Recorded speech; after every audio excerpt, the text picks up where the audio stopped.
بسم اللہ الرحمن الرحیم۔ نیک بیوی بہت بڑی نعمت ہے۔ حدیث شریف میں فرمایا گیا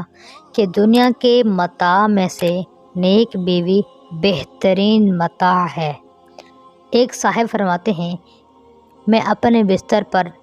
نیند آ جانے سے پہلے اپنے پہلو میں سوئی اپنی بیوی کے چہرے کو دیکھتا ہوں، اس کی پیاری سی نرم و نازک شکل پر کافی دیر غور کرتا ہوں۔ پھر میں نے اپنے آپ سے کہا، کیا مسکین ہوتی ہے یہ عورت بھی، برسوں اپنے باپ کی شفقت کے سائے تلے اپنے گھر والوں کے ساتھ پلتی بڑھی ہے،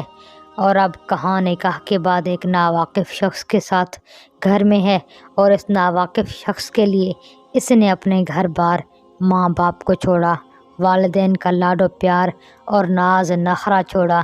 اپنے گھر کی راحت اور آرام کو چھوڑا، اور اپنے شوہر کی دل و جان سے خدمت کرتی ہے، اس کا دل بہلاتی ہے، اس کو راحت اور سکون دیتی ہے، تاکہ صرف اس کا رب اس سے راضی ہو جائے، اور بس اس لیے کہ یہ اس کے لیے اس کے دین کا حکم ہے۔ پھر میں نے اپنے آپ سے سوال کیا، کیسے ہوتے ہیں کچھ لوگ جو بے دردی اور بے رحمی سے اپنی بیویوں کو مار پیٹ لیتے ہیں، بلکہ کچھ تو دھکے دے کر اپنے گھر سے بھی باہر نکال دیتے ہیں، انہیں واپس اپنے ماں باپ کے اس گھر لا ڈالتے ہیں جو اس کی خاطر وہ چھوڑ کر آئی تھی۔ کیسے ہوتے ہیں کچھ لوگ جو بیویوں کو گھر چھوڑ کر دوستوں کے ساتھ نکل کھڑے ہوتے ہیں، ہوٹلوں میں جا کر وہ کچھ کھاتے پیتے ہیں جس کا ان کے گھر میں تصور بھی نہیں کیا جا سکتا۔ کیسے ہوتے ہیں کچھ لوگ جن کے باہر اٹھنے بیٹھنے کا دورانیہ ان کے اپنے بیوی بچوں کے پاس اٹھنے بیٹھنے کے دورانیے سے کہیں زیادہ ہوتا ہے۔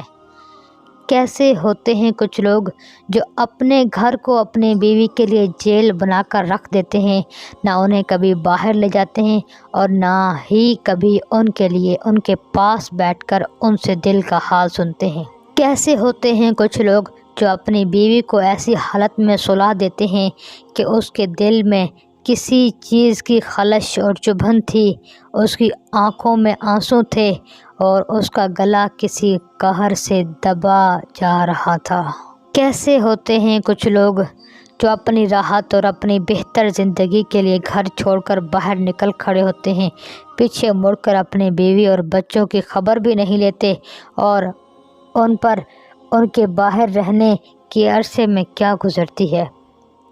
کیسے ہوتے ہیں کچھ لوگ جو گھر کی ذمہ داری سے بھاگ جاتے ہیں جس کے بارے میں ان سے روز محشر پوچھ ہوگی۔ اپنی ماں اور اپنی بیوی دونوں کو بے پناہ عزت دو، اس لیے کہ ایک تمہیں دنیا میں لائی ہے اور دوسری ساری دنیا چھوڑ کر تمہارے پاس آئی ہے۔ اللہ پاک ہمیں پرسکون گھریلو زندگی عطا فرمائے، آمین۔ ہمیں دعاؤں میں یاد رکھیے گا۔